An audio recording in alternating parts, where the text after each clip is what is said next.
Hola, buenas tardes, mujeres hermosas. Pues vamos a empezar el día de hoy. Tenemos a una invitada hermosísima. De verdad se ve hermosa ahí en la pantalla, está muy hermosa en persona.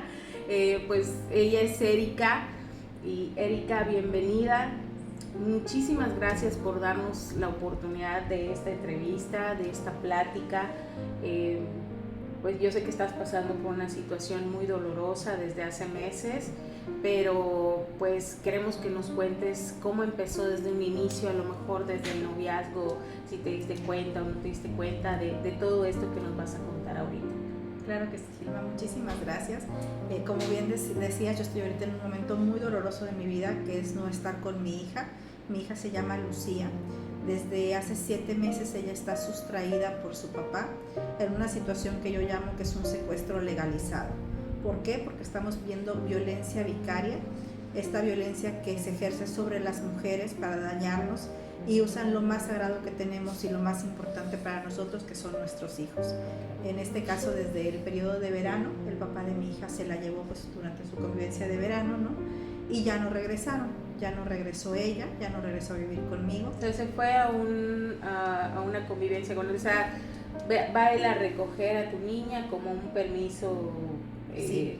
que tiene de visita, ¿no? Sí, en particular en este caso, y te cuento desde el principio, voy a contar desde el principio de la situación de violencia vicaria, ¿no? O sea, del hecho que ahora estoy viviendo, que es que en el año pasado, durante el tiempo que venía el huracán Beryl, si recuerdas, venía justamente un jueves, viernes, sábado y domingo, era el día que llegaba el huracán. El papá de mi hija, del que yo estoy separada desde que ella nació, ella nace y a los 15 días de que ella nace, yo abandono el domicilio que compartíamos por temas de violencia familiar. Entonces ella realmente vivió con su papá únicamente una semana de vida. En ese momento nosotros hicimos un convenio porque parte de mi interés precisamente era pues maternal, o sea, poder estar con mi hija bien. Yo, a pesar del tema de la violencia familiar, en ese año, en el 2019, las mujeres nos podíamos desistir de las denuncias de violencia familiar. Entonces yo decido desistirme, mucho motivada por el poder estar con mi hija que estaba recién nacida. Y al poco tiempo, digamos que en el mes de febrero, firmamos un convenio, su papá y yo, donde él aceptó darme la guardia y custodia, obviamente a cambio de que se le quite la denuncia de violencia familiar.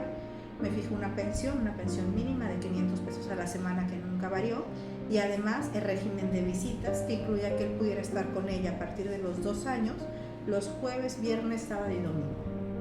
Entonces, durante toda la vida de mi hijo hubo varias escenas de violencia, mucho control, mucha tensión entre nosotros en la relación. Y cuando él me pide, durante el huracán Beryl, estar aquí en el domicilio, me dice: oye, voy a pasar el huracán con ustedes porque quiero cuidar a Lucía. Entonces yo le digo: mira, eso no puede ser, porque cuando estamos tú y yo juntos, nuestra relación es muy tensa.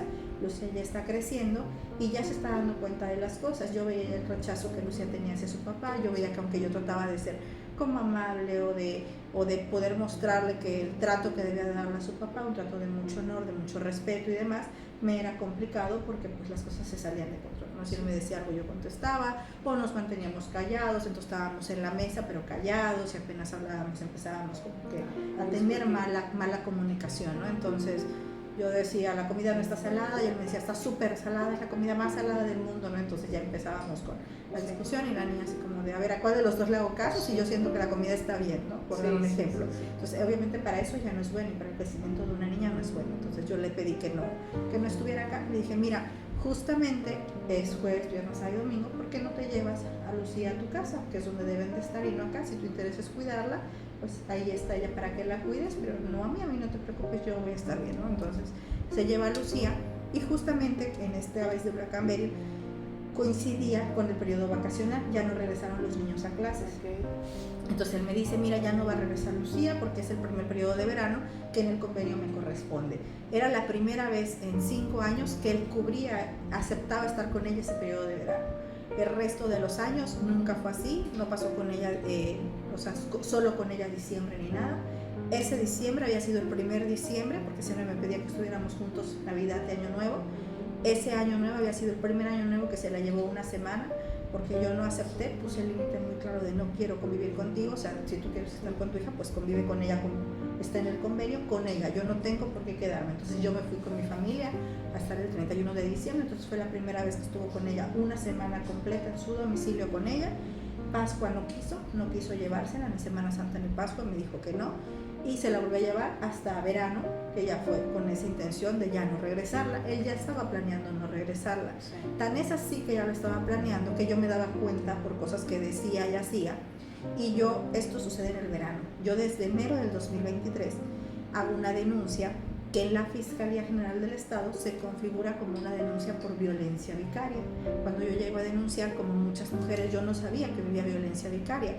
Yo conocí un poco el término, pero pues también está la violencia familiar y hay otras. Te enteras cuando cosas. llegas Sí. allá y te dicen que es violencia vicaria, ¿no? Sí, exactamente. Cuando te enteras. Sí, me dicen su denuncia va a quedar como violencia vicaria. Necesito que usted reúna testigos, que haga prueba psicológica aquí mismo en la fiscalía.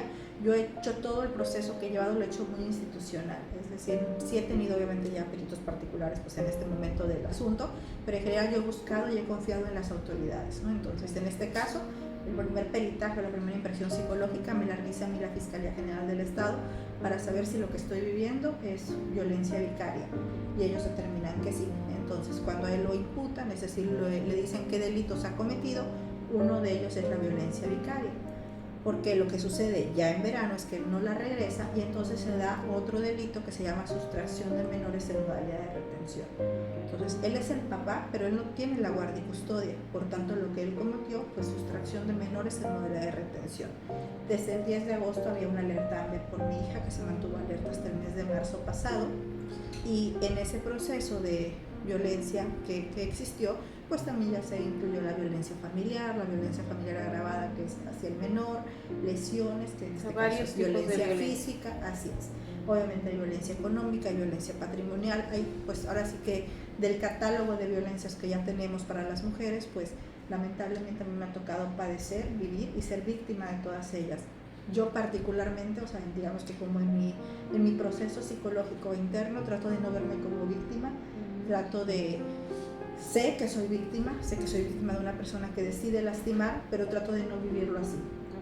Trato de vivirlo más como una experiencia. No me gusta decir tampoco que sobrevivo, yo digo que vivo, y precisamente, ¿no? Pues personas que han padecido enfermedades, que están padeciendo otras circunstancias con las que en este caso yo pues también me tocó vivir la impotencia y que no depende de mí, pero yo digo que hay otras personas que sí tienen que sí son como dignas, por decirlo así, de decir que son sobrevivientes. Entonces yo digo, yo lo que quiero es vivir, sé que tengo las oportunidades de vivir mientras haya salud, mientras haya energía, mientras haya personas que te quieran ayudar.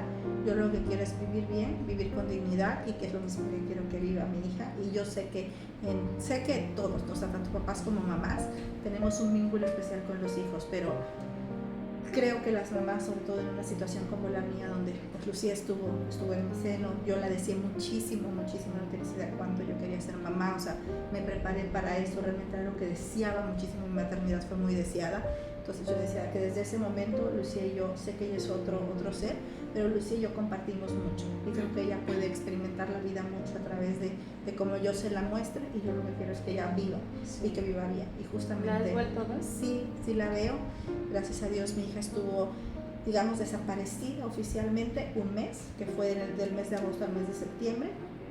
Y a partir de septiembre, esto ocurre en agosto, yo a partir de septiembre decido hacerlo público. Es la primera vez que hago una rueda de prensa y que busco red de apoyo para que me ayuden a visibilizar el caso, y también pues a tener celeridad por parte de las autoridades, ¿no? Entonces, si bien he hecho ya público este tema, uno por salvaguardar a Lucía, por salvaguardarme a mí, pero también porque en este momento de la sociedad necesitamos la fuerza y la voz de todos, ¿no? ¿Cómo es que decides sacarlo a la luz?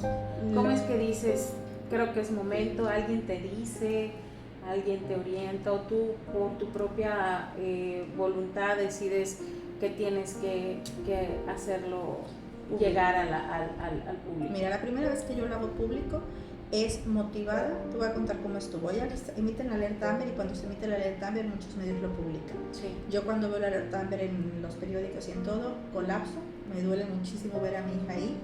o sea, no lo podía creer, para mí era una pesadilla y no lo podía creer, o sea, yo estaba incrédula y en ese momento de arranque, o sea, de sin procesar, yo lo que empiezo a hacer es hablar, escribir a los medios de por favor bajen la alerta, no quiero, sí sabemos dónde está, la fiscalía sabe dónde está, tiene que ir a buscarla, muy en el reaccionar, ¿no? Sí, sí. En ese momento.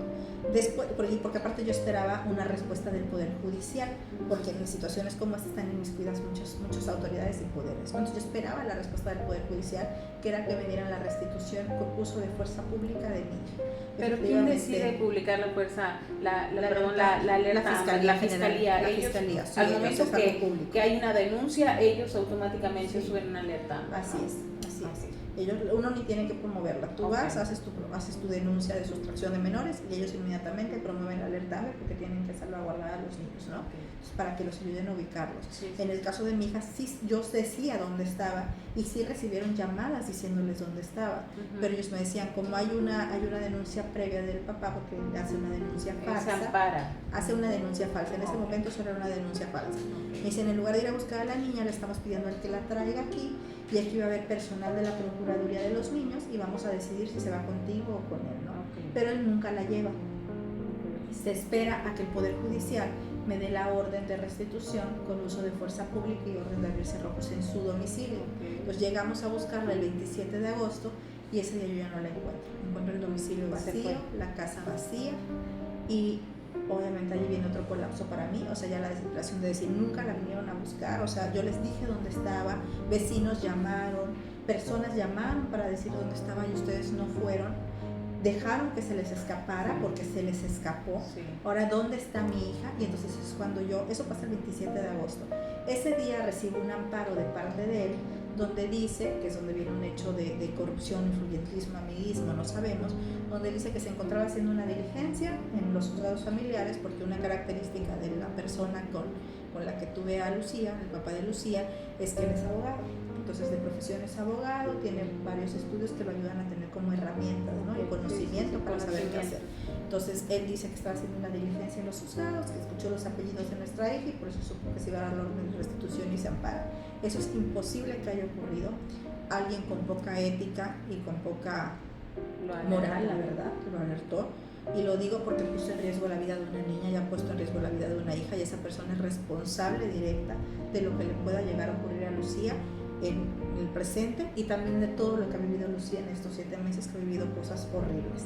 Entonces esa es la persona, tanto ella como yo, ¿no? Pero, ¿Cómo la trata, Erika? ¿Tú sabes? ¿Tienes conocimiento de eso? Sí, tengo conocimiento, sé que mi hija no le está pasando nada bien, he alertado a las autoridades al respecto, los he alertado con mucha insistencia de que mi hija está en riesgo. El mismo DIF, la misma Procuraduría de la Defensa de los Niños, ha hecho reportes sobre eso. Hay diferentes denuncias, diferentes expedientes abiertos respecto al maltrato que mi hija recibe y todo eso, pues les digo yo, es algo oficial, o sea, no solamente es que yo diga, mi hija recibe un maltrato, mi hija no está cuidada, mi hija está en estas situaciones de riesgo, no. Todo eso está asentado en documentos legales, como debe ser en estas situaciones, porque pues lo que necesitamos es que si su papá y yo, por las diferentes razones, no la estamos protegiendo en este momento como debemos, a quien le corresponde protegerla es al Estado y a la sociedad, que por eso también es que lo hago público, ¿no? ¿Quién la cuida ya? O sea, aparte de que está con él, ¿está con alguien más? En ocasiones está su abuela paterna, en ocasiones, no siempre, eso es lo que mi hija me puede decir, no me consta. En ocasiones está su abuela paterna y su papá. ¿Y están de acuerdo con todo eso? No sé cuál es el motivante para ellos de apoyar, o para ella, de apoyar o respaldar algo así. La verdad es que lo desconozco. Yo en algunos momentos he dicho que es cómplice porque lo es, pero desconozco cuáles son sus motivaciones. Porque a fin de cuentas ha sido madre, ¿no? Y creo que el que solo te puedas imaginar que te pueda suceder a ti, claro, sus hijos ya están grandes, ya no va a pasar por algo así. Sí, y en este caso en específico es madre, es abuela, es madre de mujeres, es abuela de muchas nietas. Exactamente. Entonces a mí sí me cuesta cuando trato de no pensar tanto en cómo lo viven ellos o qué están pensando ellos, porque la verdad es que no lo puedo imaginar. Yo es algo que no logro comprender, me desgasta mucho tratar de comprenderlo y trato como de dejarlo ahí en este como autocuidado que tengo. Respecto a tu pregunta de por qué lo hago público, es precisamente por ese hecho, porque él se desaparece el 27 de agosto, nada más que a diferencia del primer momento cuando yo me puse a llamar como loca, no de bajen la alerta, en esta ocasión no. En esta ocasión decidí reflexionarlo, para empezar porque tuve un colapso físico el 27, no imagino, entonces esa política ¿qué haces? ¿No? Entonces buscar ayuda yo todo, me muero, sí, no. o sea, de verdad, yo me morí y reviví. Sí. Entonces, y reviví justo por eso, porque dije, a ver, yo no puedo sola, necesito que alguien me diga qué hacer. Entonces sí, ya busqué consejos, personas en las que confío muchísimo, hombres y mujeres en las que confío mucho, que confío en su sabiduría. Yo lo que he aprendido mucho, o que aprendí con esto, es que debes de aprender lecciones en cabeza ajena. Sé que durante mucho tiempo hemos crecido con la idea de no se aprende en cabeza ajena, pero yo soy Contreras y digo que sí se aprende en cabeza ajena. Entonces ya aprendí a escuchar consejos de quienes debo de escuchar. Sí. Entonces y creo que la sabiduría, sé que hay muchos jóvenes y muchas mujeres que por circunstancias de vida, o jóvenes por circunstancias de vida saben, pero yo sí creo mucho en la sabiduría de las personas mayores que yo. Hay que escuchar cuando nos dicen, sí, ¿verdad? Más sabe el viejo por viejo, ¿no? Entonces digo, no les estoy diciendo viejos a todos los que me han ayudado, pero la verdad es que su sabiduría me ha ayudado muchísimo. Sí, claro. Entonces me acerqué a personas que yo creo en sus consejos para pedirles consejo de qué hacer, ¿no? Decirles un poco, yo ahorita no puedo, o sea, mi mente no da para más. Evidentemente estoy muy apasionada, o sea, tengo mucha pasión en este asunto. Estoy muy involucrada emocionalmente y mi cerebro está apagado, entonces digan ustedes qué hacer. Y ya fue que me dijeron, mira, vamos a hacer algo, hagamos una rueda de prensa, pero busca asociaciones o busca a la sociedad que pueda conocer tu caso y que pueda decidir apoyarte. Y yo reuní a un grupo de personas, de asociaciones civiles sobre todo, les expuse el caso, que en este caso tenía que ver con cuidado a los niños, con cuidado tanto en temas de abuso sexual lamentablemente, como también en otros temas de cuidado a los niños en general, ¿no? Entonces me acerqué a ellos, les expuse el caso, abrí mis expedientes, todo para que ellos analizaran, porque al final de cuentas es su credibilidad, me están respaldando a mí, ponen en juego la credibilidad de sus asociaciones civiles, de su trabajo de muchísimos años, 10, 15, 20 años, y decidieron apoyar. Entonces esto ocurre el 27, 28 de agosto y yo ya más serena, ya más calmada, ya después de acomodar la emoción, el 4 de septiembre hago una rueda de prensa donde invito a la sociedad y le pido a las autoridades que, bueno, por favor no hagan más largo este proceso, no lo hagan más tortuoso. Los orientadores vicarios, como es el caso del papá de mi hija, suelen hacer estos procesos muy tortuosos y muy largos legalmente. Yo de ese primer amparo al día de hoy ya llevo 5 o 7 amparos, 5 oficiales por parte de él. Es decir, ¿cuántos meses? 7 meses. 7 meses. Sí, le han admitido muchísimos amparos, es parte de lo que tiene que hacer el Poder Judicial, en este caso el Poder Judicial Federal, que ya sabemos que está en transformación y precisamente una de las razones son este tipo de cosas. Hace poco se publicaba la nota, ¿no?, de un periodista que analizó esta situación y decía, es increíble que aquellos que defienden, por ejemplo, la naturaleza, ahora estén perjudicando la vida de una niña, ¿no? En el caso del juez que tiene el primer asunto, que es el de la restitución. Después de eso, pues ya han habido otros jueces involucrados, ¿no? Porque precisamente entre sus conocimientos y entre el interés que tienen por no enfrentar las consecuencias, el papá de mi hija se ha amparado contra todo. Cada vez que la autoridad emite una resolución, él se ampara contra esa resolución y se hace más largo el proceso. De manera ordinaria, cada amparo tarda en resolverse entre 1 año o 2 años, ¿no? Entonces, imagínate, si a amparo estamos hablando de la vida de mi hija. Y también ahí se ve como el interés que tiene la otra parte, de no un interés genuino de cuidar, sino un interés de lastimar, ¿no? Y un interés de no enfrentar consecuencias. Entonces yo lo hago público a partir del 4 de septiembre y de ahí lo que yo he hecho ha sido buscar cada puerta, cada espacio que puedo para alzar la voz, para que otras personas respalden también esto. Y lamentablemente, pues para no ser uno de estos casos que tardan en resolverse 5, 6, 7, 8 años, porque eso digo mucho, ¿no? Que yo no estoy dispuesta a esperar, que yo obviamente quiero hacer todo en la legalidad y lo moral y lo éticamente correcto, no solamente porque así me manejo en la vida, sino también porque quiero que las consecuencias de mis acciones sean positivas. Y si yo me alejo de la legalidad o lo moral o lo bueno, mis consecuencias van a ser de ese tamaño, ¿no? Entonces yo digo, si haces mal, te va mal, y eso es ley de vida. Entonces yo no quiero hacer eso porque mi vida no solamente es mía, mi vida también es de Lucía. Claro, Erika, ¿hay alguna edad que podamos decir, no sé, a los 12 años llegan, no se ha solucionado esto?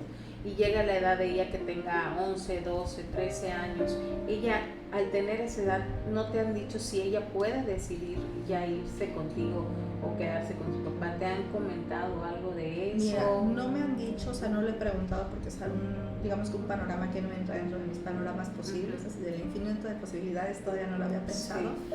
Pero además porque lo que yo sí sé es que desde cualquier edad se puede escuchar a los niños y se debe escuchar a los niños. Mi hija ha dicho que quiere estar conmigo en múltiples ocasiones, en escuchas, está reportado por el DIF, o sea, no solamente lo digo yo, porque a mí ella obviamente me lo dice cada fin de semana, sí. Que yo justo por este movimiento, creo que ya hago la rueda de prensa el 4 de septiembre, y yo a partir del 7 de septiembre ya la puedo ver, digamos que tiene ese efecto también, de que sí la puedo ver, hay una autoridad que dice que la niña se tiene que empezar a presentar ya en el centro de convivencias familiares. En esta ironía y en este mundo al revés que yo estoy viviendo, yo no tengo ningún delito acreditado, es decir, tuve una denuncia por lesiones, él denuncia que yo le causé una lesión en el antebrazo, versus que contra 14 que él me provocó, entonces él me provoca a mí 14 lesiones físicas igual acreditadas en la fiscalía, él una, y de ahí la otra denuncia que tiene respecto al tema de un presunto tocamiento a mi hija no es contra él, es contra una tercera persona, okay. O terceras personas, porque ya acusa a varios, ¿no? Entonces, esa denuncia no es contra mí, es contra unos terceros. Entonces, yo no soy ni indiciada en ninguna denuncia, no tengo ningún delito acreditado, ni nada. Él tiene ya 4 delitos vinculados, él está en proceso legal por 4 delitos, que es violencia vicaria, violencia familiar, sustracción de menores del modelo de retención, que para mí es la más dolorosa, y la parte de lesiones, porque esas lesiones que les digo, esas 14 lesiones ya están, o sea, está acreditado y demás, y ya vamos en la segunda parte de ese proceso penal. Entonces, a pesar de que ya estamos en esa segunda parte del proceso penal, que eso es una autoridad estatal que lo ve, digamos, en la parte federal, del Poder Judicial Federal, él sigue con los amparos. O sea, a pesar de que yo ya presenté el tema de, oiga, la juez de aquí dice que el señor sí hizo estos delitos y que hay indicios suficientes, por lo tanto lo vincula a proceso, por lo tanto ya le hizo una investigación que ya se cierra a partir del 20 de marzo, tiene consecuencias porque tiene medidas cautelares, es decir, como las medidas que se dan para protegerte, que en esta ironía y en este mundo al revés e ilógico, como te decía, por ejemplo, me dieron medidas cautelares de que él firme cada 15-30 días, no puede salir del estado y no se puede acercar a mí a menos de 300 metros creo, pero tiene el resguardo de mi hija. Pues ¿cómo? O sea, el problema es que no me lastima a mí, pero puede lastimar a mi hija, la tiene a ella durmiendo en su cama, la tiene a ella a diario. Imagínate también él, aparte es simple y lógico, o sea, imagínate una persona que está en tensión, muchos que nos están viendo, tú eres madre, sabemos que cuidar a los niños es una tarea que requiere muchísima paciencia, sí. Que requiere muchísimo temple, que los niños no saben, y cuando le da la locura de mamá, papá, o el día que tienen calor y se ponen de malas y demás, uno no sabe ni qué. Imagínate si aparte tú estás viendo una situación tan tensa, en este caso yo lo legal y no tenerla, pero también su papá lo legal la tiene, es una persona que no tiene habilidades para ser padre porque no la tuvo durante 5 años, y la habilidad para ser padre se desarrolla literal en la práctica. Él no la tuvo, no era su interés, no es por un tema de ser hombre, es por un tema de que no tenía interés en cuidar, en ejercer su paternidad. O sea, no quería ser papá. Pues no, porque pues si quieres ser papá, estás con ella, si tu convenio dice pues yo no salía domingo todos los días, el señor decidía solo verla los domingos, y los días que la veía era en mi domicilio porque nunca quiso llevársela. Yo casi que lo tenía que obligar y le decía, oye, llévatela a comer un helado, vayan ustedes solos al cine, hagan algo, ¿por qué siempre tengo que estar yo? O sea, tu salida es con ella, no es conmigo. Claro. O sea, tu convivencia es con ella, no conmigo. No, que si tú no quieres estar, entonces me estás impidiendo la convivencia, me estás impidiendo no sé qué, te voy a denunciar. Entonces eran amenazas constantes de psicológicamente te quería culpar a mí, ¿no? De eso, responsabilizarme, porque esa es una característica también, sí. Que son personas, o como te digo, no asumen su responsabilidad. Yo lo que he dicho es, si yo cometí algún delito, si yo me equivoco, si yo estoy haciendo algo que está mal y a mí me llevan ante las autoridades, yo lo que voy a hacer es asumir lo que estoy haciendo. Si yo voy a exceso de velocidad y a mí me para la policía, yo lo que hago es decirle, sí, deme la multa, sé que hay posibilidad de que pagas los primeros días y te dan el 50%, pero jamás en la vida he dado una mordida. Siempre cuando me paran digo, sí, no siempre me han parado 2 veces en la vida, tengo 36, no mucho, manejo desde los 18, o sea, en 18 años 2 veces he sido multada. Y siempre digo, denme la multa. Y si me dicen, no, que no, a veces ni me la han dado. Me dicen así como de, a ver, no, ya váyase, ¿no? Ajá. Y las demás veces te la dan y voy y pago, listo. Sí. Porque sí me equivoqué. Si fuera el caso, si yo hubiera hecho algo malo y me dijeran, oye, ¿sabes qué? Tienes que enfrentar esto, pues lo enfrento. Y él no, él está evadiendo la responsabilidad, así como durante muchísimos años evadió la responsabilidad de ser padre, y la evadió en todos sentidos, o sea, en estar con ella, te digo, estaba con ella solo los domingos a pesar de que tenía posibilidad de estar con ella 4 días de la semana, o sea, de 7 días la podía ver 4 y elegía verla solo una. Responsabilidad económica no había, porque la casa donde él vive es una casa que es de los dos, es una casa muy cómoda, que está en un fraccionamiento muy cómodo, y él decidió vivir ahí y que nosotros viviéramos donde vivimos, que es un lugar que se tuvo que remodelar, que se tuvo que acomodar, que lo tuve que hacer todo yo, o sea, el esfuerzo económico y todo lo que implica yo, o sea, yo ver al ingeniero, al arquitecto que viniera, o sea, todo eso mientras maternaba igual, pero era importante para que Lucia tuviera un lugar digno donde estar, donde crecer. Y sí me daba mucho coraje, la verdad. Yo decía, o sea, ¿por qué tú estás allá? Que también estás ahí los dos y yo acá, ¿no? Pero yo decía, bueno, mira, eso es algo material, es algo que se puede recuperar más. Remediar, exacto, y pues lo remedio, ¿no? Entonces yo lo remediaba, pues acomodando donde vivimos ahora. Estuvimos en departamento un tiempo, también para que ella estuviera más cómoda cuando estaba más chiquita. O sea, como esas cosas que reflejan el interés que tienes por tu hija. Él no lo tenía, porque la casa cómoda no se la dio. La pensión jamás incrementó. En 5 años, desde el día de hoy, yo no he pedido ni una sola vez incremento de pensión. Para las madres que están separadas o que son madres autónomas, saben que eso es algo que se puede hacer. Cada año se actualiza la pensión. Jamás la actualicé, jamás metí una actualización, jamás dijo ya tal cosa, no. Mi hija tiene seguro de gastos médicos mayores, lo pagábamos entre los dos.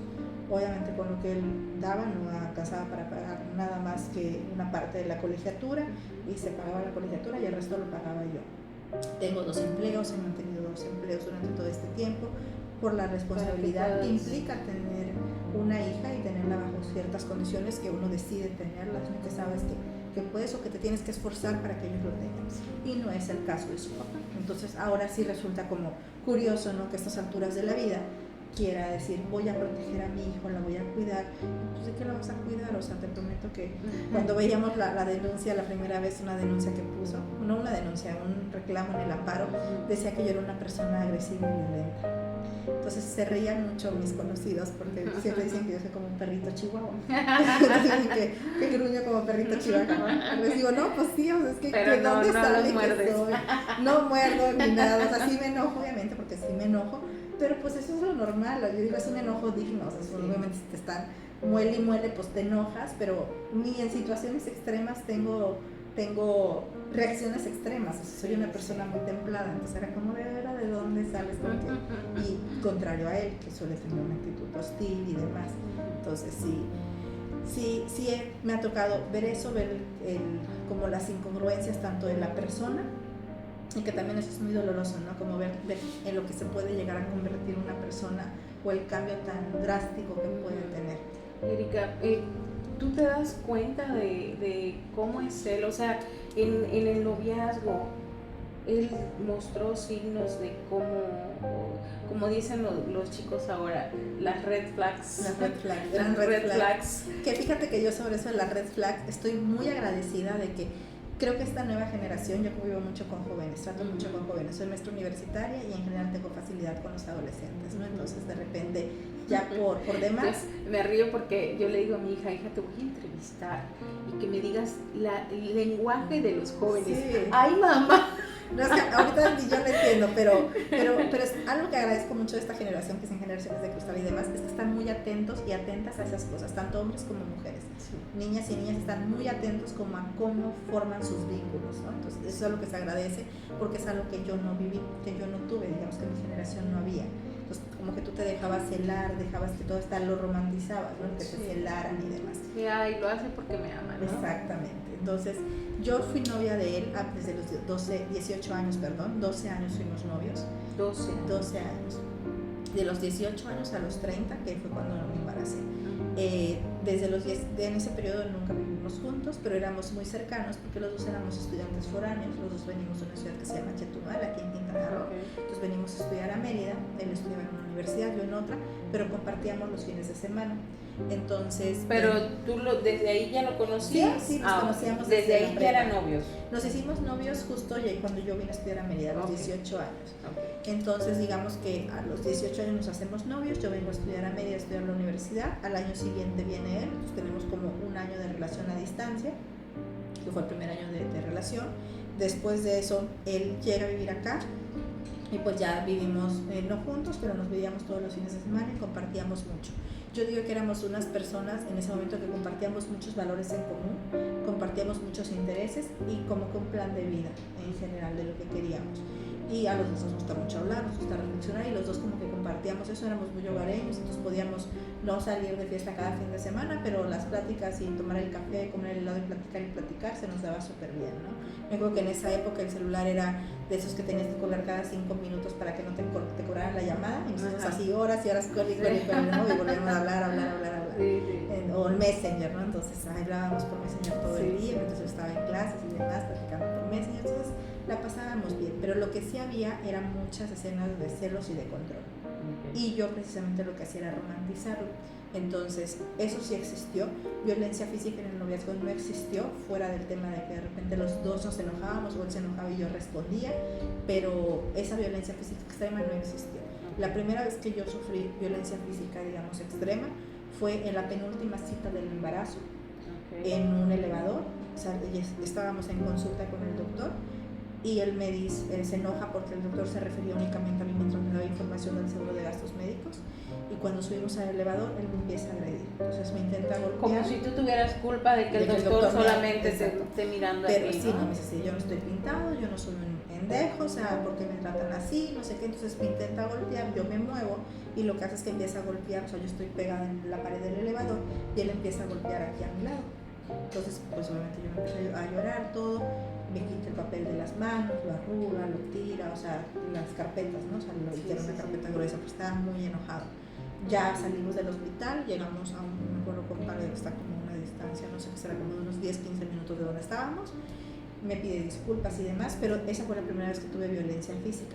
Pero donde yo vi su cambio de personalidad más marcado fue durante mi embarazo. Ya de ahí hubo otras escenas de violencia física los primeros días que Lucía nació, los primeros 15 días. ¿Le pegó? De vida, nunca me pegó, solo me amenazaba, me aventaba objetos, y su amenaza mayor, que fue el día que yo decidí salirme, el día que yo decidí pedir ayuda del Centro de Justicia de las Mujeres, fue porque me amenazó con ahorcarme. Pero cuando me lo dijo, estaba más dormido que despierto. Fue en la madrugada, yo estaba dándole leche a Lucía, le estaba dando biberón, no me dejó amamantar, decía que por mi culpa Lucía y porque yo le había dado leche, Lucía había tenido alta la bilirrubina, cosa que no es así.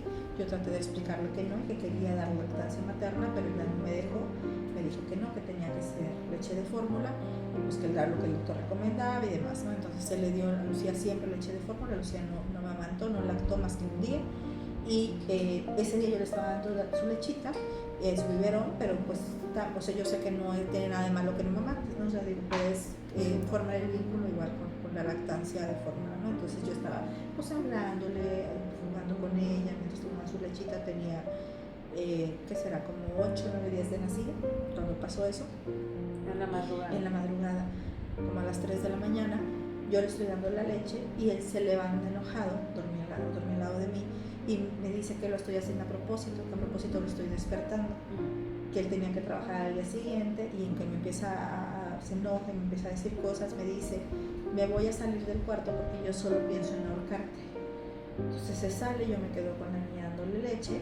¿Y te pones a llorar? Sí, obviamente yo me la pasaba llorando, aparte estaba en posparto, o sea, yo tenía ojos así súper hinchados en posparto, cosa que no esperaba, ni quería, ni merecía, porque pues Lucía acaba de llegar. Lucía estuvo una semana en Cuneros y una semana llegó a casa, pues creo que tenía como 9-10 días de nacida, y yo esa noche decido que ya no me voy a quedar ahí. Digo, no voy a arriesgarme yo ni a arriesgar a Lucía, porque también había amenazas contra Lucía. Entonces digo, imagínate, si este hombre ya tiene estas ideaciones de incendiar la casa, de ahorcarme, ya empezó a tener actitudes de aventarme cosas, de tirarme cosas, pues sí me va a lastimar, sí, ¿no? digo, o sea, ¿para qué me espero, no? O sea, como que ya tantas alertas, ahí sí ya, o sea, ya no eran red flags, o sea, eran banderones, o sea, sí, ¿cómo? Claro. No era de esos papás de que no te preocupes, tú duerme, hoy me levanto yo, mañana te toca a ti. Nunca, o sea, en esos 15 días nunca hizo nada. No, nunca, no, ni esos días ni después, nunca. Entonces, pues bueno, ya dije, no, pues no me puedo quedar y pedí ayuda para salirme.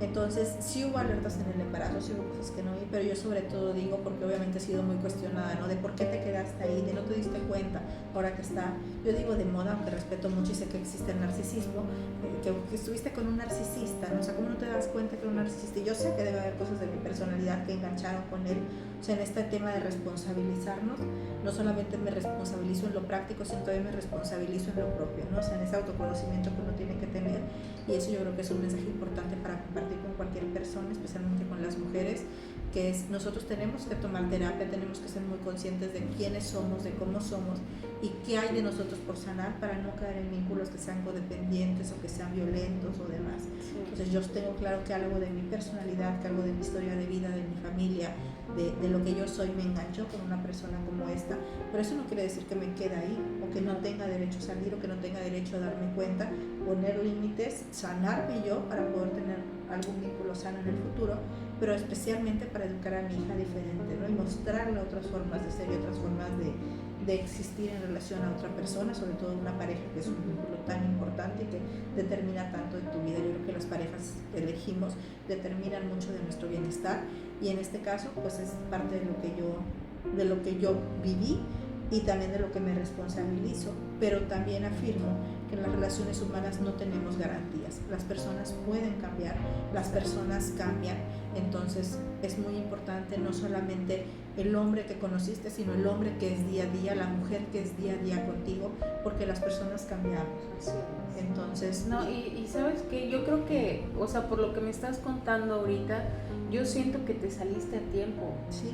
Te saliste a tiempo, Erika, o sea, independientemente de lo que las demás personas puedan decir, puedan pensar, la realidad es que te fuiste a tiempo. O sea, que no te hayas ido a tiempo hubiera sido que ya hubieran pasado 5 años y que en esos 5 años hubieras expuesto a tu hija a toda esa violencia, y digo, suponiendo que o sea, que te hubieras quedado, ¿no?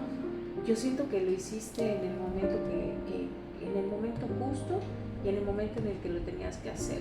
Y aún así que lo hiciste, tantos años después sucede esto, ¿no? Sí, y que obviamente esto se fue construyendo. Durante la vida de Lucía estuvo la pandemia, ¿no? Entonces, lo que pasó con nosotros fue que en el 2019 nos separamos, 2020 empieza la pandemia, Lucía tenía 1 año, 2 meses cuando empieza la pandemia, y ese es otro signo más de que mi interés nunca fue obstaculizar, porque a pesar de esa violencia que yo viví y de ese tema que yo viví y esta persona que te digo que yo ya desconocía, yo tenía mucho como la idea de decir, es el papá de Lucía y yo no debo hacer nada para eliminar eso o para cambiar eso. Él es responsable de cómo se relaciona con Lucía y yo de qué le enseño a Lucía. Entonces yo decía mucho, hay que honrar al padre y a la madre, hay que honrar a su papá. Entonces a Lucía le trataba de mostrar eso y nunca impedí la relación, nunca. Tan es así que durante la pandemia, en el 2020 cuando inicia, nosotros hacemos como un acuerdo. Entonces él me dice, quiero ver a Lucía. Entonces yo le digo, mira, Lucía está muy chiquita, no se puede ni había vacunas, ¿no? Pero pues cuando hubiera ni se iba a poder vacunar ella, porque no se les vacunas para niños hasta a partir de los 5 años. Y yo le digo, mira, es muy importante cuidar a Lucía, entonces me voy a quedar yo con ella en la casa, no familia, no amigos, no nada. Nosotros no tenemos familia cerca, no teníamos en ese momento familia cerca. Entonces le digo, la única relación que va a tener Lucía pues es contigo y conmigo, y hacemos el acuerdo de que él viniera diario y venía diario a la casa con él. Entonces todos los días estaba aquí 5 o 6 de la tarde para que se le diera su comida, se le sirviera, se le atendiera. Obviamente en 2 años, eso se convirtió en un deber. O sea, en ven, siéntate, yo te atiendo, te sirvo. Entonces todo, sí. Lucía lo veía, pero bueno, era el tiempo en que Lucía se sentaba también con él, comía, todo, y convivían casi todos los días en la tarde porque él venía a comer. Y pues durante ese tiempo quien le cocinó y quien le dio comida fui yo. Entonces aquí venía a comer, ¿no? Sí. Él no comía algo en su casa, pero aquí venía a comer, aquí venía a estar durante todo el tiempo de pandemia. Cuando regresamos de pandemia, que es en el 2023, y yo empiezo a salir, y Lucía empieza a ir a la escuela, yo empiezo a salir y a trabajar. Yo trabajé durante todo el tiempo, pero desde casa. Entonces empecé a salir a trabajar y demás. Pues obviamente ya no le gustó que yo tuviera relaciones, que yo tuviera amigos, amigas, nada, y que eran los amigos y amigas de siempre. No le gustó, no le gustaba que Lucía saliera a plazas, parques, estaban todo completamente prohibidos. Yo si llevaba a Lucía en parque la tenía que llevar a escondidas, porque no la podía llevar a menos que él fuera o que él estuviera. ¿Por qué él así lo decía? Que porque yo no iba a poder ver a Lucía, que porque para qué, que yo me esperara el domingo. Entonces yo le decía, no, Okay. pues, Lo que él no quería era que tú conocieras a alguien más. pues yo no sé si que conociera, que Lucía saliera, no sé cuál era su proceso mental por el que no quería, pero aparte era de ponme ubicación. Entonces yo decía, no te voy a poner ubicación, cuando estés con Lucía me tienes que poner ubicación, no te tengo por qué ponerla, si no me la pones te voy a ir a juzgados y no sé qué, entonces nos vemos en juzgados para resolver esto, te espera fuera del juzgado ya, y miles de cosas, ¿no? Entonces empiezan las amenazas. En agosto del 2023, Lucía, digamos que vuelve a la escuela en febrero del 2023, ya que terminó la pandemia, estamos en verde y ya, ¿no? Entonces yo regreso también a trabajar, entonces y él también ya empieza a trabajar físicamente. Lucía regresa en febrero a la escuela y en agosto, ese verano, una vez me llama y yo no le contesto, me empieza a marcar, yo no le contesto. Entonces él marca y me dice, cuando le contesto, me dice, ¿por qué no me contestabas? Seguro no estabas en la casa, seguro estabas fuera, porque siempre me llamaba a las bocinas, tenemos bocinas inteligentes, me llamaba a las bocinas y quería que le contestara en las bocinas, porque las bocinas toman el ambiente del lugar. Okay. Entonces los perritos se escucha todo, ¿no? Sí. Y pues se ve que contestas en la aplicación de la pantalla, de la bocina, ¿no? Entonces no me llamaba por teléfono normal, por celular. Entonces me llamaba a la bocina, sonaban y contestábamos y Lucía jugaba, hablaba con él y listo.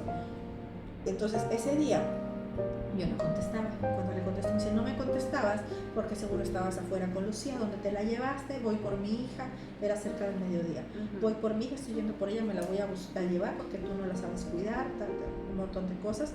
Y yo entro en crisis, entonces agarro a Luz y como si veía que va en serio, voy a buscarla porque ya había habido antes otra escena en diciembre donde yo llamé al 911 porque él entró a la casa, yo no sabía que tenía llaves, entró a la casa donde estábamos y cuando escuché era porque estaba tocando la puerta del cuarto para llevarse a Lucía cerca de las 11 de la noche. Entonces yo me asusté mucho y llamé a la policía, eso fue en diciembre.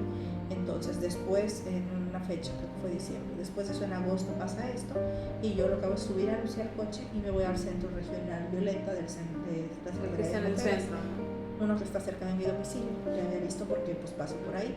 Entonces me voy cerca y cuando llego, pues en estado de alteración, ellos lo que hacen es darme atención psicológica.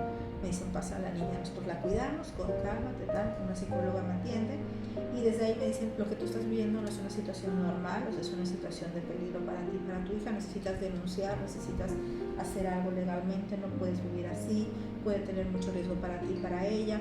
Entonces yo empiezo a tomar de agosto, o sea, ya tomaba yo terapia aparte, ¿no? Pero de agosto a diciembre yo tomo terapia psicológica en la Secretaría de Mujeres y a la par empiezo a recibir asesoría legal. Entonces ese diciembre ocurre otro hecho donde él me dice, si te vas, me voy de viaje, me dice, si te vas, cuando regreses no sabes si vas a encontrar a tu hija y te voy a denunciar por abandono y porque si te vas puedo denunciar por abandono del menor, no sé qué, pero yo me voy de viaje de trabajo. Es la primera vez en 5 años que yo ingreso algo a los juzgados. Ingresé un memorial donde decía voy a estar de viaje tales y tales semanas, Lucía puede estar bajo el cuidado de su papá o si no bajo el cuidado de un familiar mío, pero yo no la estoy abandonando, me estoy yendo y estoy avisando, ¿no? Sí. Para dejar el antecedente de que no la abandonaba. Y hago eso, ingreso ese documento. Es la primera vez en 5 años que yo ingreso algo al expediente familiar. Qué miedo, güey. No, y aparte, imagínate, te vas a trabajar. Yo esa vez me acuerdo que llegué al aeropuerto porque era un viaje que involucraba ir al aeropuerto. Cuando llegué al aeropuerto, después de dejar a mi hija, yo llegué hirviendo en calentura. No podía, o sea, estaba temblando. Me dio escalofríos muchísimo porque tenía mucha somatización de todo. Me dio escalofríos horrible, me empastillé. Llegué a la ciudad donde iba. Me acuerdo que a la noche fuimos a cenar con mis compañeros de trabajo y yo no podía cenar. Tuve que pedir un caldo. Al día siguiente, el lunes, trabajé. Martes me la pasé en el hotel, o sea, fui a la oficina a trabajar y regresé al hotel a dormir, súper preocupada porque dices, ¿qué tal que se hace algo? ¿Qué tal que no sé qué? Sí, no podías ni trabajar bien, ni dormir, nada. Fue horrible, no podía trabajar. Entonces cuando llegué con el alma en un hilo, que mi hija estuviera bien, que no le hayan dicho nada, así de mi amor, ¿qué pasó? ¿Cómo estuviste? Yo hablaba con ella esos días en la tarde y noche, entonces hablaba con ella.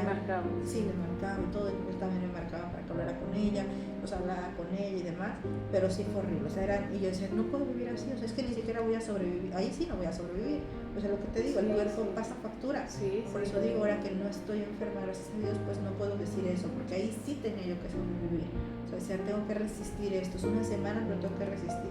Entonces, trabajar fatal, o sea, una capacitación que yo me capacité y que no me escuché en la empresa, estaba en condiciones de no capacitarme.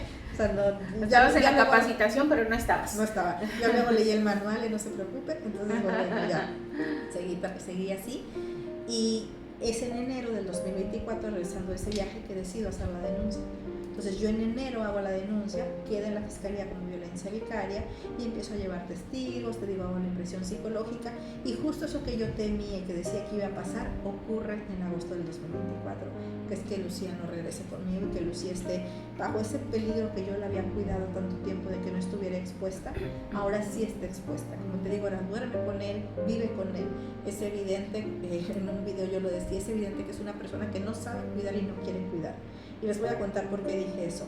Fue un hecho pequeño, o sea, sí evidentemente hay un hecho muy, o sea, hay un hecho grande, o sea, hay hechos grandes por los que yo estoy así, pero ese día lo que me despertó el enojo fue que mi hija es súper femenina, ella es súper mega archifemenina, o sea, yo sí lo soy, pero ella nació siendo princesa, es impresionante, desde que nació ya princesa, llega a casa, tiene todos los disfraces, tiene una persona, mi hermana, que le digo que es alcahueta, entonces le tiene todos los disfraces de princesas. Mi hermana tiene solo hijos, entonces ella es su hija, ¿no? Entonces digamos que es la madrina, la helada madrina. Entonces le compra todos los disfraces de princesas, coronas, todo. Entonces tiene muchos disfraces. Entonces cuando ella llega de casa lo que hacemos normalmente es que se cambia el uniforme, nos bañamos y se pone ropa de princesa. Está con ropa de princesa todo el santo día desde que tiene 3 años más o menos, así es su vida. Me encanta disfrazarse de princesa y es muy femenina, entonces me gusta mucho tener moños de colores y moños para cada cosa. Entonces cuando se iba a hacer Navidad me dice, mamá, me dijeron que un moño de Rodolfo Reno, por ejemplo. Le digo a la maestra, el moño va a ser de Rodolfo Reno. Me dice, no, para nada, no he hablado de moños, era porque ella quería su moño de Rodolfo Reno. Entonces quiero un moño de Santa, quiero un moño de, bueno, por ahí se ve uno de un reno con moño rosa. Entonces, sí, o sea, así es ella, o sea, ella es así, me encanta eso. De hecho, es muy así. Para el 14 de febrero, ella me decía, mamá, quiero un moño rosa, un moño rojo, mamá, mi blusa de corazones, mamá, mis flores, mamá, mi globo, mamá, mi no sé qué. Y este 14 de febrero, yo le compro un vestido y se lo llevé al centro de visitas de Convies. Y dijo, mamá, no me lo puedo llevar, me lo quiero llevar, pero no me lo puedo llevar. Cuando te lo lleves, no pasa nada, no le quiero nada más conflicto, ¿no?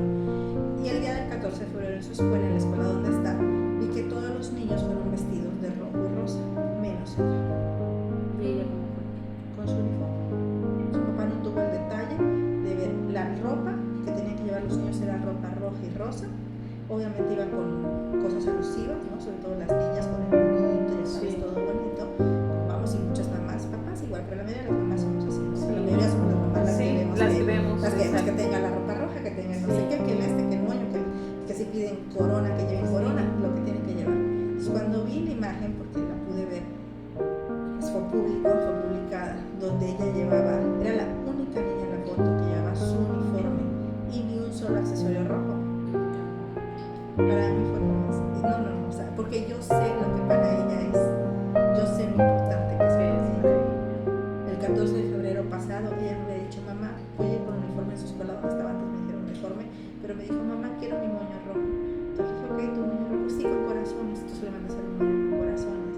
Me dijo, cuando, mamá, no te olvides mi globo. No se va a olvidar tu globo. Entonces le regalaron un peluche, yo le compré sus rosas, le encanta tener flores en la casa, le compré sus rosas como ella quería, su globo, sus paletas de corazón para que le regalara a sus amigos, le hicimos ya sabes, su cartita, todo lo que ella quería, porque para ella es muy importante, ella es muy así. Las personas que ahorita la conocen en el centro de convivencia saben, ella cuando pide me dice, no me es una dona, pero ¿cuánto trae para todos mis amigos? Ya la visitas. Sí, yo veo ahí en el centro de convivencia familiares en visitas supervisadas, mientras en esta misma revés su papá, que es un agresor vinculado a delitos, está con ella a diario, y yo soy quien la tiene que ver. Qué incongruencia en la vida, ¿verdad? Qué incongruencia, qué injusticia. La verdad es que vivir la injusticia, vivir la impotencia es algo súper doloroso. Yo me he vuelto más empática con las personas que están en esa situación, porque pues un poco es como una enfermedad, ¿no? Nada más que en este caso es una enfermedad causada por el Estado, que dices tú, es que tiene solución. O sea, cuando es una enfermedad que Dios te manda a la vida, te dices, ¿qué haces? O sea, ¿qué haces? Pues vas a médicos y todos que te ayuden, pero no depende más que de eso.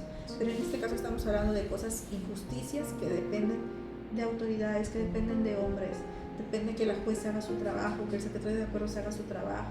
Yo les he dicho, respeto muchísimo el trabajo de los trabajadores judiciales, los veo, me la paso a diario, veo que están trabajando con miles y chorros de expedientes, pero en este caso estamos hablando de la vida de una niña. Entonces sí me da ganas de decirle así como, a ver, deja eso de las herencias y la casa y lo que fuera, y ve el expediente de mi hija, porque, o de los resto de niños, ¿no? O sea, de mi hija y de otros niños, pero luego te has acercado al DIF, pero bueno, ya ves que bueno, se supone que la presidenta del DIF pues es la esposa del gobernador, ¿no? ¿Te has acercado con ella? Sí me he acercado, sí he buscado asesoría, y voy a ser muy honesta. No he tenido la sensibilidad, o no he sentido yo la sensibilidad de parte de la maestra Wendy, que es la presidenta del DIF. No le he sentido, sé que ella tal vez no pudiera resolver nada, pero sería agradable tener el apoyo, ¿no? De hecho, yo una vez les dije pues también como en un medio arranque, ¿verdad? Ya que estaba escuchando que hablaban en los lives, le dije, lo invito a comer a mi casa, señor gobernador, pues obviamente con tu esposa, vengan, siéntense en esta mesa, están invitados, otra vez invitación abierta, siéntense en esta mesa, escuchen mi caso, escuchen mi historia, que no solo es mía, desgraciadamente es la historia de muchos papás y mamás que no están con sus hijos, sobre todo en este caso mamás que viven violencia vicaria. Entonces escúchenos a todas las demás que vivimos violencia vicaria en este caso, para que vean de qué se trata, para que vean el lado humano de la historia. Sin embargo, sí he recibido atención por parte del DIF, o sea, porque entiendo que pues también es ella, ¿no? Entonces la directora del DIF, otras personas del DIF sí han tenido como esta sensibilidad de escuchar, de apoyar, y sí lo he recibido, sí lo he buscado. Entonces digamos que en particular de una persona no, pero del Instituto DIF sí lo he sentido, sí lo he recibido, y mucho ha sido también porque lo he buscado, ¿verdad? Claro. Porque uno por los hijos pues llegas a donde mueves tienes que llegar. Cielo, mar y tierra.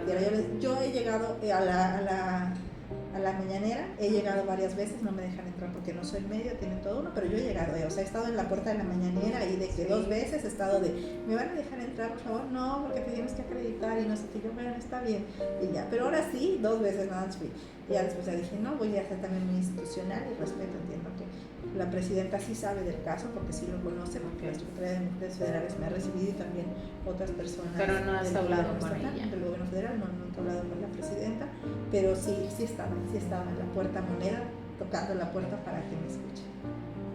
Bueno, híjole, la verdad es que eres muy, muy valiente, Erika. No, la verdad es que no, ahora sí que no te puedo decir, te entiendo, porque de verdad la realidad es que tenemos que pasar por ese tipo de cosas para que podamos entender, ¿no? Pero por lo que me estás contando, por lo que ya sé, por lo que ya leí, por lo que ya vi en tus redes, eres una mujer muy valiente. Yo sé que vas a recuperar a tu niña, yo lo sé. Vamos a difundir todo lo que subas y pues ayudarte en todo lo que podamos, ¿no? Es fácil criticar, es fácil en las redes escribir y juzgar, y por qué no hiciste, o por qué no te fuiste, o por qué, ¿no? Es fácil hacerlo, pero la realidad es que tienes que pasar o estar, como dicen, en ese pellejo, ¿no? Para que puedas entender. Pero eres una mujer muy valiente. ¿Qué les puedes decir a las mujeres que están pasando por algo, por una situación igual o similar, y que no se han dado cuenta que es ese tipo de violencia, ¿no? Que es la violencia vicaria, que en lo personal yo no sabía qué era hasta que vi tu caso y me puse a investigar, y dices, híjole, está terrible ese tipo de violencia, la verdad, porque ¿qué es en sí? O sea, textualmente, ¿qué es la violencia vicaria? ¿Nos puedes platicar un poquito? Sí, claro. La violencia vicaria es aquella que se ejerce contra las mujeres a través de los hijos, para dañarlas, para mantenerlas controladas, para mantener el sometimiento y la violencia que los hombres suelen ejercer contra las mujeres. En este caso sí hablo de hombres y mujeres. porque nuestra legislación, en el caso tanto de Yucatán como también a nivel federal, la Suprema Corte de Justicia ha determinado que la violencia vicaria es únicamente contra las mujeres. Para los hombres, cuando un hombre vive algo similar, que son muchos hombres quienes También viven, hay. que también hay el caso de que a través de los hijos deciden dañarlos o utilizar a los hijos como rehén o moneda de cambio, en ese caso pues es obstrucción parental, sustracción de menores, etcétera. No tiene otro nombre, digamos que cambia el nombre y el apellido. Pero la violencia vicaria en particular es para las mujeres, la padecemos las mujeres cuyos hombres agresores deciden llevarse a nuestros hijos o bien lastimarnos a través de los hijos. Los dos, digamos, niveles más altos de violencia vicaria, porque tú lo puedes vivir si te amenazan constantemente de quitarte a tu hijo, si tu pareja, esposo te dice me voy a llevar a los niños y no los vas a volver a ver, o tienes que hacer esto porque si no, no vas a ver a tu hijo, o tienes que hacer esto porque si no te voy a quitar a los niños y yo me encargo, etcétera. Eso es violencia vicaria. Si te dice que tienes que estar sexualmente con él a cambio de que tú puedas ver a tus hijos porque él los tiene o lo que fuera, eso es violencia vicaria. Y el grado más alto de violencia vicaria es cuando ocurre la sustracción, cuando se llevan y alejan a los hijos de ti de manera injusta, como es en este caso, los esconden de ti. Hay muchas mujeres que han padecido eso, que a sus bebés se los llevan. Ahorita las alertas Amber, muchas de las que han salido es porque los niños son alejados de las mamás por parte de los papás, que se los llevan, los esconden, como fue mi caso, y además interponen muchísimos recursos legales para esto. La violencia vicaria va acompañada de muchísima violencia institucional. Y el grado más alto de violencia vicaria es dañar, es decir, asesinar a los hijos, que es el filicidio, para dañar a la madre. Eso ha ocurrido en México, hay casos de eso. Los casos más sonados han sido, por ejemplo, en el país de España, ha ocurrido mucho, pero en muchísimos otros países pues también ocurre, ¿no? Que al final de cuentas ellos se tienen tan acorralados o quieren dañarte tanto, y el daño más grande que nosotros como mujeres podemos tener es que a nuestros hijos les hagan daño. De hecho, eso es lo que vivimos nosotras y eso es lo que nosotras padecemos, estar pues todo el tiempo pensando, ¿no? en cómo está mi hija, qué le están haciendo. En el caso de mi hija, pues yo he tenido muchísimas alarmas y alertas, más todo lo que ya he contado y ya se sabe. Entonces eso también, o sea, al final de cuentas uno te vuelves loco, porque pues la verdad es que te vuelves loca, te pones muy mal porque, digo, yo lo digo así como burdamente, no te vuelves loca, pero en realidad es que sí, o sea, tú sientes que no puedes comer, que no puedes dormir, que no puedes estar porque no sabes cómo están tus hijos. Yo a los jueces les decía en su momento, y a todos ustedes también les comparto esta reflexión, seguramente ustedes han visto perritos que los alijan de su mamá. Así somos nosotros somos mamíferos, así reaccionamos, es algo muy natural. O sea, yo el no oler a mi hija, el no sentirla, pues al principio empiezas a aullar, pero después te pones así de que ya, o sea, sáquenme de aquí, díganme qué hago, cómo voy, porque yo me quiero llevar a mi criatura, me quiero llevar a mi cría. Y eso ocurre conmigo. Entonces obviamente te tienes que templar, te tienes que serenar, tienes que tener mucho apoyo, tienes que tener también la esperanza, esta esperanza, tú lo dijiste, yo estoy segura que la vas a recuperar. Yo les confieso que yo también lo sé, yo también lo siento, yo sé que la voy a recuperar, pero sí tengo también ese temor de que no suceda, ya sabes, que pues es que uno lo piensa porque todo puede pasar. Ay, Erika, imagínate todo lo que hemos vivido ya, ¿no? Todo puede pasar. Entonces sí tengo también ese temor, sí está. Yo misma trato de apagarlo, de apagar ese de mi mente, de no llamarlo, de no desearlo. No puede pasar. Y también tenemos que ser realistas a eso. Y ese es el llamado que yo hago a quienes pueden hacer algo. Las autoridades tienen que hacer algo. Yo no entiendo por qué se esperan. O sea, no entiendo qué tan difícil es, te digo, resolver un caso. O sea, decir, oye, a ver, vamos a analizar esto. O nos reunimos 2 horas, vamos a vernos quienes tengamos que vernos para resolverlo. No entiendo qué tan difícil es. Yo les decía, ponle un post-it ahí de que urgente, o sea, márcalo, si quieres te presto mi pluma roja y ponlo, porque es urgente. No me puedes decir que en 7 meses no has podido resolver o no has podido ver. no tienes ningún conocido.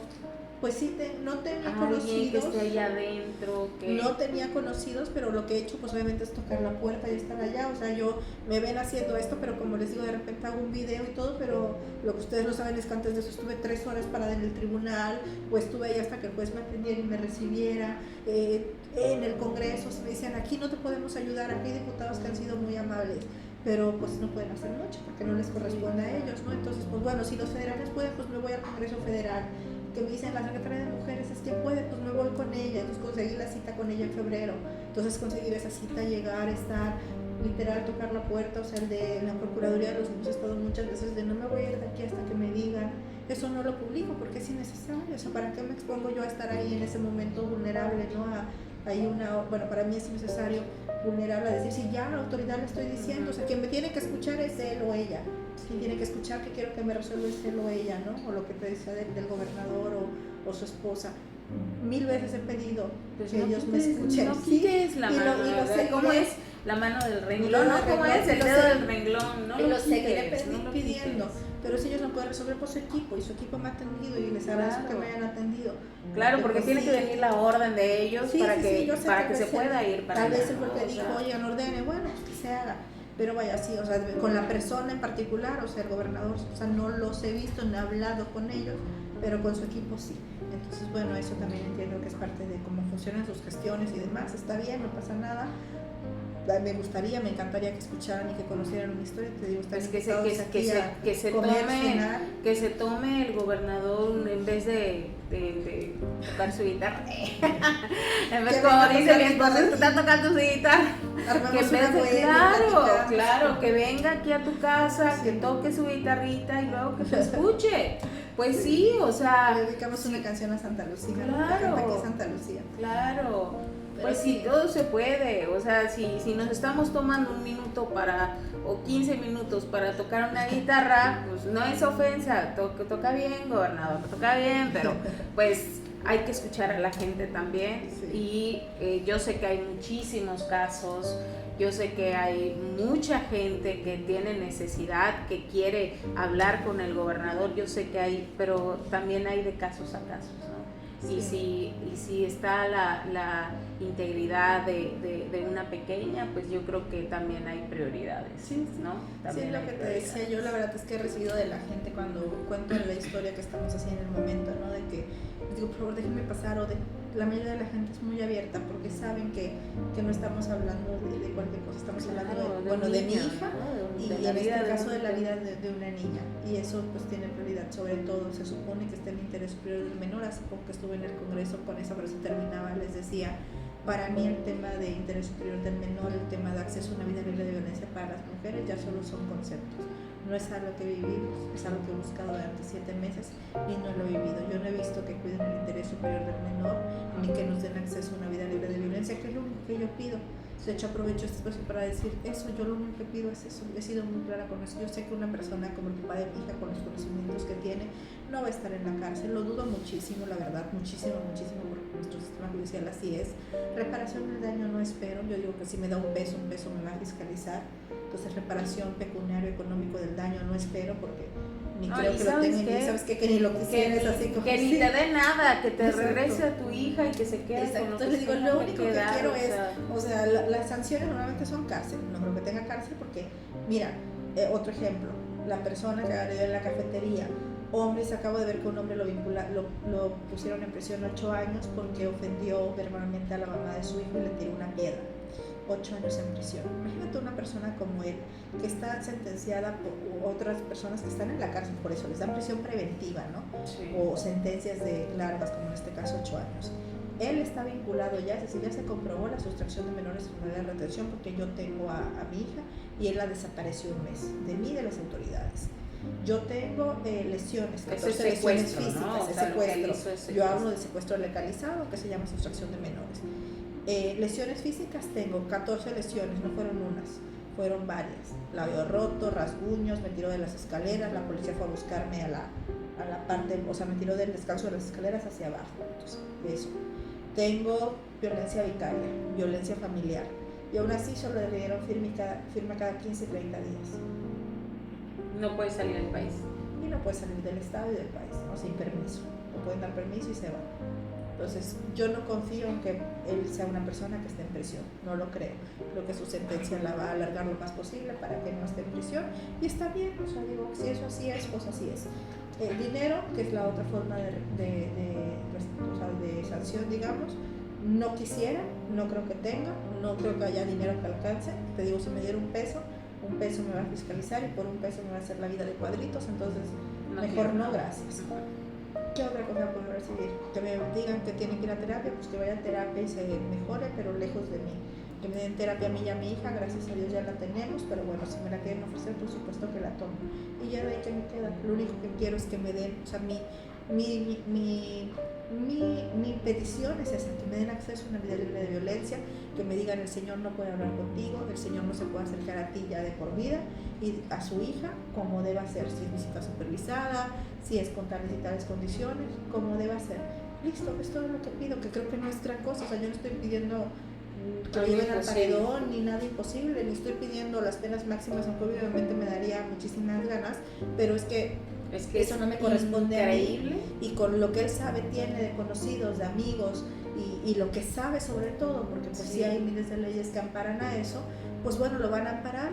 Hay hombres de repente que han estado con 60 amparos, 50 amparos, 100 amparos, se los conceden y demás. Bueno, pues ok, creo que él va a ser uno de esos casos y está bien que resuelva. Yo lo único que quiero es, uno, tener a mi hija conmigo, poder tener la oportunidad de resignificar este episodio de nuestras vidas, que eso va a ser muy necesario para ella, de sanarlo. Desgraciadamente no le pudimos dar una infancia sana porque evidentemente no lo está teniendo por esto, y mucho de lo que hayamos hecho por cuidarla, pues digamos que se vino abajo, o hay que sirvió para un cimiento, pero hay que volver a reconstruir. Pues tenemos que reconstruir su infancia, tenemos que reconstruir nosotras, resignificar este periodo, resignificar la relación con su papá, también obviamente conmigo, porque imagínate también lo que pueden experimentar los niños, ¿no? Ella me decía durante un tiempo, me decía, mamá, es que tú trabajas mucho. Papá me dijo que estoy con él de vacaciones, porque ella de que se la llevó a diciembre decía que estaba de vacaciones.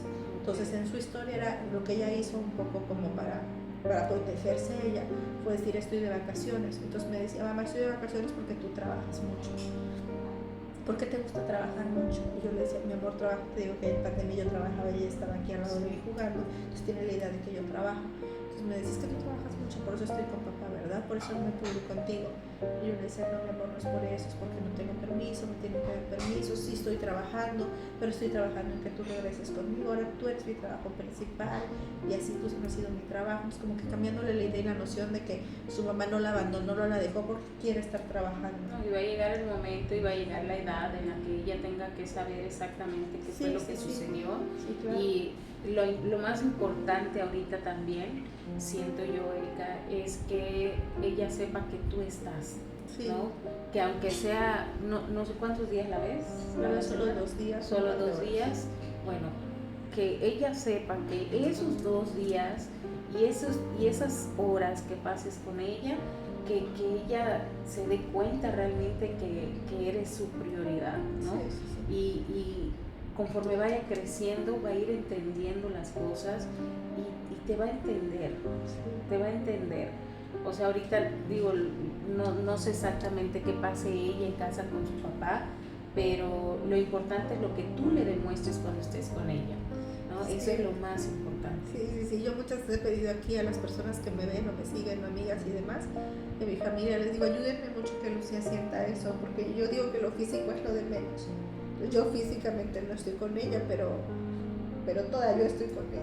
Sí me dejo un poco para mí, para mis amigos y familia que han sido muy buenos conmigo, y para mí he aprendido muchísimo sobre el autocuidado, muchísimo. Al principio yo estaba que no comía, no dormía, no nada, ¿no? Pero con todo el acompañamiento y demás, he entendido mucho eso, y eso también es algo que quisiera compartirles.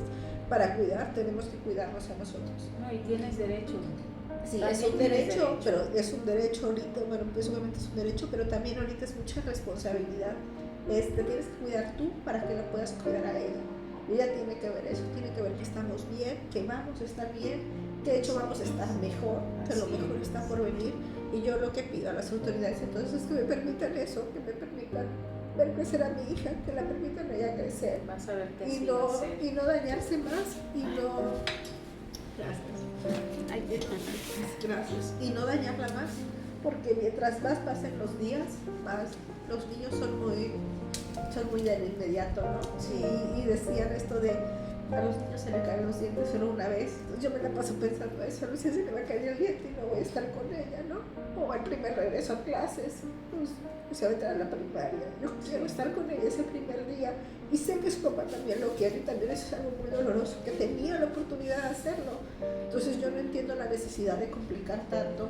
No entiendo que el tema de querer... pudo haber sido como una buena familia. Sí, ¿no? o sea, separados y demás, porque pues bueno, ya no había, ya era mucho el daño, Claro. Ya no había confianza, ya no había comunicación y se entiende, pero Lucía es punto y aparte. Yo soy católica, soy cristiana y creo que los mandamientos nos ayudan muchísimo. Y uno de los mandamientos de Dios es eso, honrar al padre y a la madre. Y lo tenemos que hacer porque de verdad te garantiza muchas cosas buenas en la vida. Y también decía eso, si Lucía tiene una mamá y un papá es porque Dios en su infinita sabiduría sabe que eso se necesita, que los niños necesitan ese equilibrio. No es sano para los niños tener solamente una imagen, es doloroso cuando tenemos que hacerlo, cuando tenemos que ser madres autónomas, cuando los papás se quedan solos con sus hijos, es doloroso, implica mucho de ti. Entonces pues no pierdas la fe, sí, no pierdas la fe, gracias. O sea, mira, Dios a veces nos pone pruebas y te lo digo no solo por mí, no solo por mi caso, lo digo por muchos casos que he visto también. Entonces nos pone pruebas, pero son pruebas para que renazcamos después mucho mejor. Sí. Y vas a ver que tarde o temprano Lucía va a regresar, va a estar contigo, van a recuperar todo el tiempo que ya te quitaron, que injustamente te han quitado. Y sé que en algún momento con tus oraciones y con las oraciones de la gente que te ama, sé que Dios va a llegar, va a llegar, como dicen, todo en su momento, ¿no?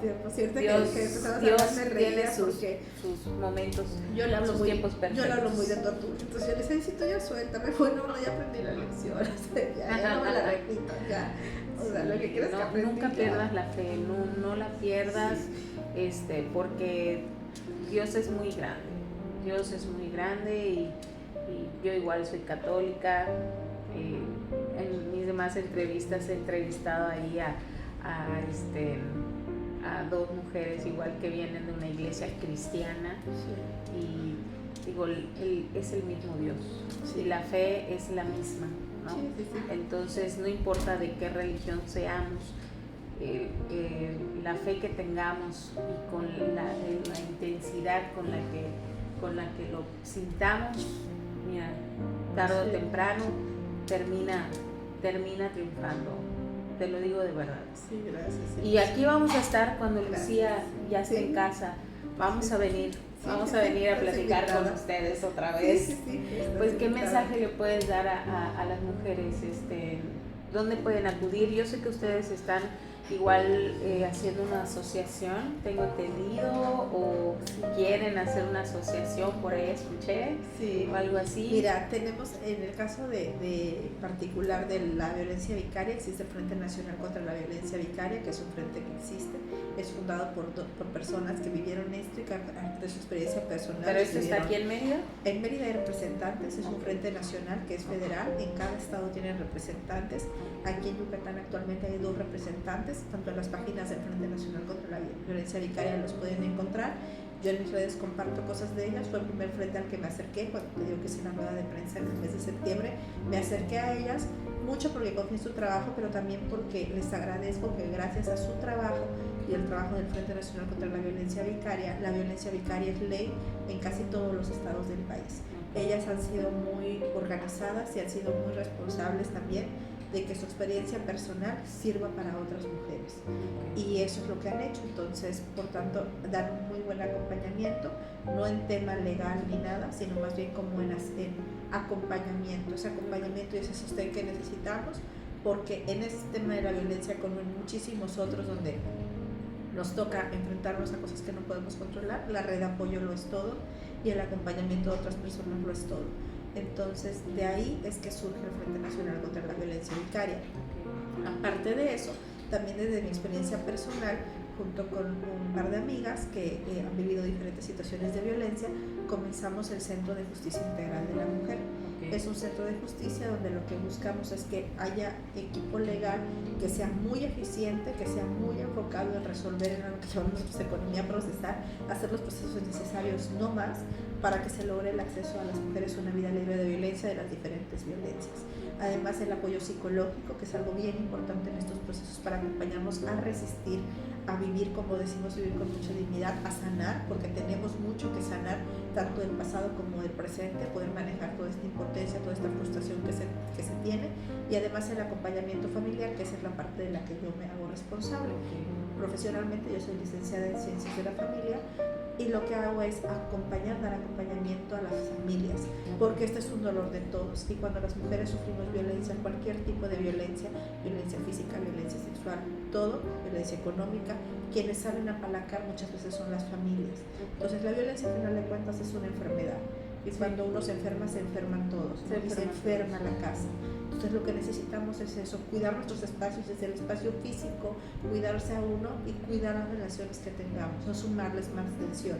Y eso es algo natural que ocurre, o sea, la familia se pone tensa, tus papás se ponen tensos, tus otros hijos, si tienes otros hijos, o tus hijos, si estás pasando por una situación de divorcio, los hijos son muy afectados y necesitamos cuidarlos a todos. Entonces eso es lo que hacemos desde el Centro de Justicia Integral de las Mujeres, atención legal, psicológica y familiar. ¿Ya tienen oficinas? ¿Ya tienen algún lugar? No, ¿solo con redes? Estamos a través de redes, no tenemos un lugar donde damos atención cuando es necesario, pero en realidad pues estamos trabajando más a través de redes, teléfonos, están nuestras redes del Centro de Justicia Integral de la Mujer, les invito a seguirnos, y ahí junto con mis compañeras, que ya te presentaré en otro momento, pues lo que hacemos es eso, desde nuestras experiencias, desde lo que vivimos, pues también apoyar en los diferentes tipos de violencia y necesidades que tengan las mujeres para acceso a una vida libre de violencia o para cualquier tema que sea en defensa de sus derechos. Ok, ¿y las redes cuáles son? Centro de Justicia Integral de las Mujeres. Ok. CEJIM, por sus siglas. Perfecto. Pues ya está, ahí ya escucharon dónde pueden seguir en las redes, dónde se pueden comunicar, dónde pueden pedir ayuda y dónde les van a poder orientar si están pasando por algún tipo de violencia de este tipo, sobre todo la violencia vicaria. Y tus redes, Erika, para que te puedan seguir. Gracias. Y puedan estar al tanto de cómo va todo el proceso con Lucía. Les agradezco que me sigan y además que puedan compartir toda la información para que me ayuden a magnificar la voz, mi voz, que también es la voz de Lucía. En las redes sociales, en todas estoy como Erika Cope. Mis apellidos son Contreras Pérez, entonces es una acotación. Son las redes que ya tenía y pues digamos que nada más las volví públicas para contar esta situación. Muy bien, pues muchísimas gracias, Erika. Muchas gracias por prestarnos tu espacio para saber un poquito más de esta situación, y esperamos que con la difusión de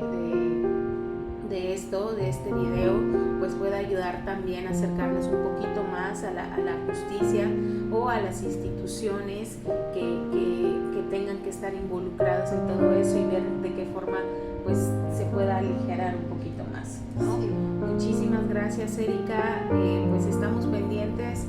Mujercitas hermosas, compartan mucho esta historia para que llegue a más mujeres, a las mujeres que más lo necesiten. Y si están aquí en la ciudad de Mérida, pues bueno, ya tienen aquí una asociación que les puede ayudar para esto, independientemente de que haya otras más, pero aquí con la asociación de Erika yo sé que van a recibir muy, muy buena información y muy buen trato también, y orientación sobre todo. ¿Va? Que le den like, que lo compartan.